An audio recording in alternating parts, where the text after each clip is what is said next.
Negara dalam hal ini pemerintah sibuk ngurusin aset-aset mati, ya kan? Tapi manusia hidup malah dibiarin mati perlahan.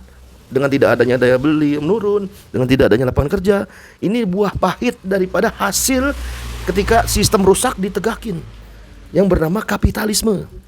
Duit, tanah, aset selama itu milik rakyat, ya ngapain diurusin? Urusin aja tuh para bohir, para cukong, para taipan, ya kan? Para koruptor, itu urusin tuh. Urusin mereka. Ada cuci uang nggak tuh di situ? Makin banyak anak umat Islam yang subscribe media-media Islam daripada kita subscribe media-media maksiat. Ya, bismillahirrahmanirrahim. Assalamualaikum warahmatullahi wabarakatuh. Jumpa lagi Al-Fakir Abi Faisal. Pada kesempatan hari ini saudara, Selasa 29 Juli 2025. Bagaimana keadaan saudara dan keluarga? Semoga semuanya sehat, mulia, barokah, amin. Allahumma amin. Amin ya rabbal alamin. Masih panjang umur perjuangan, panjang umur perubahan, panjang umur kayaknya diduga kuat kedunguan nih. Apa gimana? Rekening 3 bulan nganggur, ya kan, bisa diblokir. Aduh. Tanah 2 tahun nganggur bisa disita. Iya elah. Apa kabar otak kita saudara? Giliran lapangan kerja yang udah banyak orang nganggur diantep, dibiarin. Dari fajar.co.id. Ini pola macam apa kayak begini? Siklus macam apa kayak gini? Rekening nganggur diblokir, ya, tanah 2 tahun disita. Terus lapangan kerjanya kapan? Terus daya belinya kapan? Sekali ngurusin daya beli, ngurusin makanan, makan gizi gratis. Kacau. Baru-baru ini saudara, PPATK mengeluarkan pemberitahuan akan memblokir rekening bank nganggur alias tidak aktif untuk transaksi dorman. Terus rekening para koruptor gimana itu? Keluarganya koruptor, keluarganya, aset-asetnya itu mau dikemanain otak? Apa PPATK dapat jatah? Nanya lah, masa nggak boleh nanya? Ini PPATK bilang akan diblokir rekening yang tidak aktif selama 3 bulan.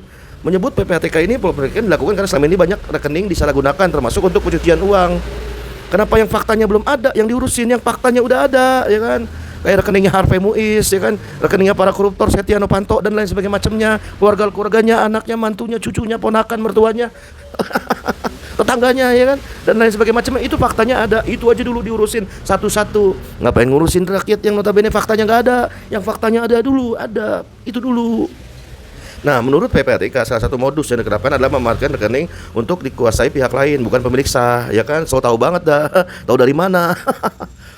Ada tindak pencucian uang dan lain sebagainya macamnya. Nah, bagaimana menurut saudara? Mungkin ada yang mau diskusi, komentar di kolom komentar. Ini ironi banget nih, ironi. Ini namanya anomali, abstrak. Rekening nganggur 3 bulan diblokir, tanah nganggur 2 tahun disita.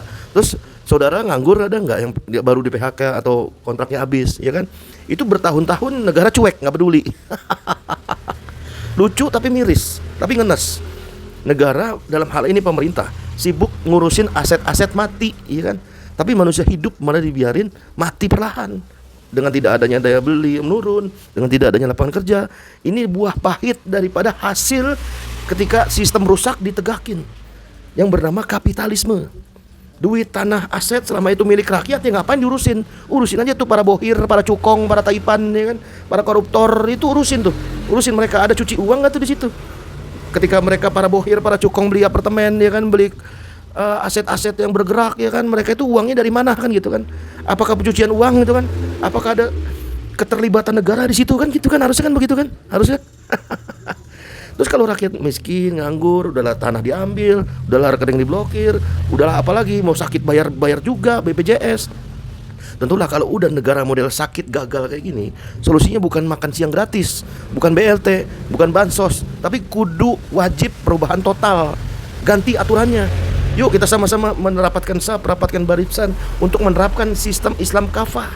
Karena di dalam sistem Islam kafah, negara dalam hal ini penguasa, ya kan, itu adalah pembantu, pelayan, ya, kebutuhan dasar rakyat yang paling dasar banget, buka lapangan kerja, ya kan, dan lain sebagainya macamnya, mengurusi daya beli rakyat supaya naik, gitu kan, itu adalah kewajiban, bukan sekedar omon-omon, bukan sekedar teori, bukan sekedar pidato berapi-api, tapi di dalam sistem Islam kafah itu semua kebutuhan dasar, itu adalah kewajiban, ya kewajiban.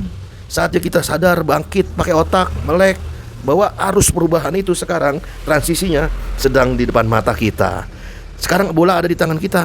Mau jadi penonton doang atau mau terlibat masuk ke dalam tanah perjuangan, ranah perjuangan, lapangan perjuangan, ya kan? Kalau lapangan pekerjaan urusan pemerintah, kita lapangan perjuangan, panjang umur perjuangan. Wassalamualaikum warahmatullahi wabarakatuh.